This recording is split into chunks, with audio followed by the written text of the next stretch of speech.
Sir, I rise to lay a white paper on the Indian economy, both in Hindi and English versions. 8 फरवरी की शाम 4:45 बजे वित्त मंत्री निर्मला सीतारमण ने लोकसभा के पटल पर श्वेत पत्र पेश किया।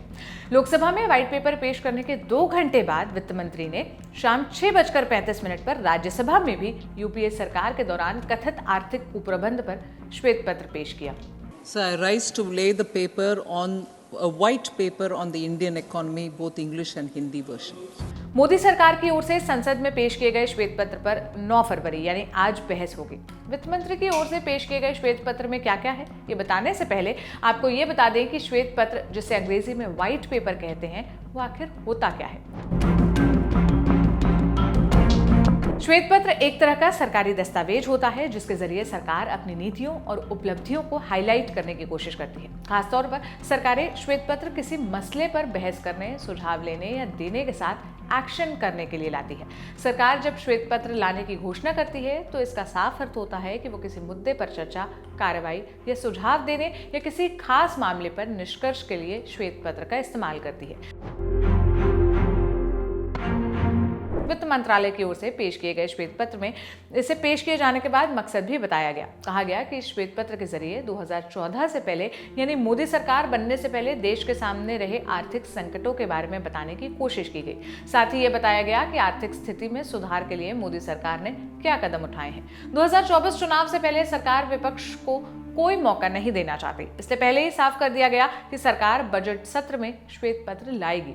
इंडिया टुडे की रिपोर्ट के मुताबिक लोकसभा में श्वेत पत्र पर नियम 342 के तहत चर्चा होगी। प्रश्नकाल के बाद इस पर बहस शुरू होगी जो करीब 4 घंटे तक चल सकती है। इसके बाद वित्त मंत्री निर्मला सीतारमण इस बहस का जवाब देंगी।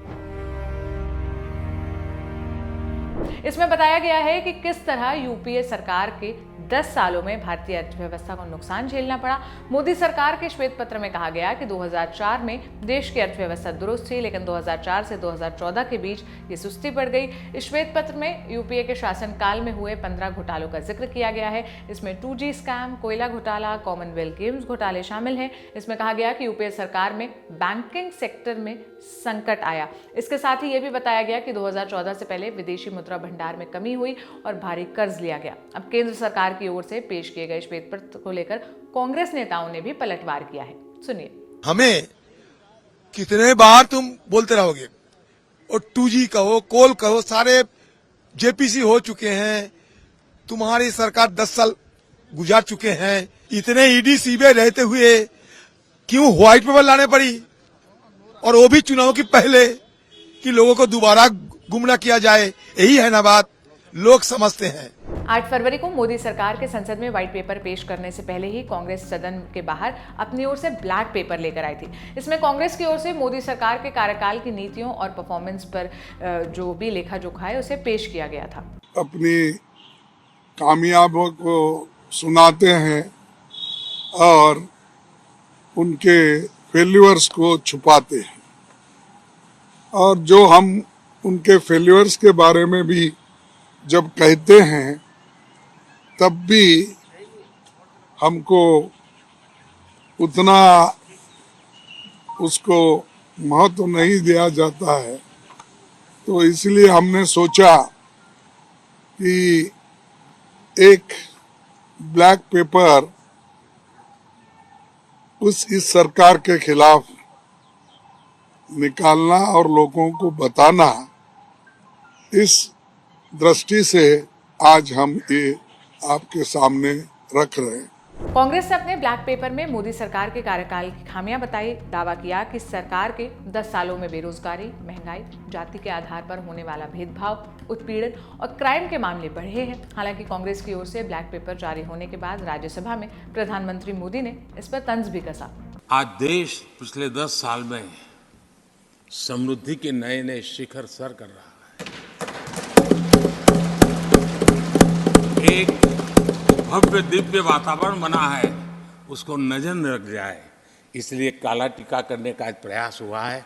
मैं उसके लिए भी खड़गे जी का बहुत धन्यवाद करता हूं, ताकि इस हमारी प्रगति की यात्रा को कोई नजर न लग जाए। ये नजर न लग जाए, इसलिए आपने आज जो काला टीका किया है, मैं तो सोच रहा था सब काले कपड़ों में आएंगे, लेकिन शायद काला जादू खिंचते खिंचते खिंचते ब्लैक पेपर तक चला गया है। लेकिन फिर भी मैं उसका भी स्वागत करता हूं, क्योंकि जब भी अच्छी बात होती है काला टीका नजर न लग जाए, इसलिए बहुत जरूरी होता है। और उस पवित्र काम को, और आज जिस उम्र के हैं उस व्यक्ति जब ये काम करता है तो जरा अच्छा रहता है। तो मैं इसके लिए भी आपका आभार व्यक्त करता हूं। एक और जहां व्हाइट पेपर के जरिए मोदी सरकार पिछली यूपीए सरकार की खामियां पेश करने जा रही है, तो दूसरी ओर कांग्रेस ब्लैक पेपर के जरिए मोदी सरकार की कमियां बता रही है। इस बीच आप इन दोनों पेपर को लेकर क्या राय रखते हैं, क्या कहना चाहते हैं, हमें कमेंट बॉक्स में बताइएगा। बाकी आज की बहस से जुड़े हर अपडेट हम ललन टॉप के जरिए आप तक पहुंचाते रहेंगे। ये सारी जानकारी मेरी साथी सुप्रिया ने जुटाई थी। मेरा नाम सोनल है। देश और दुनिया के तमाम अपडेट्स के लिए ललन टॉप देखते रहिए। शुक्रिया।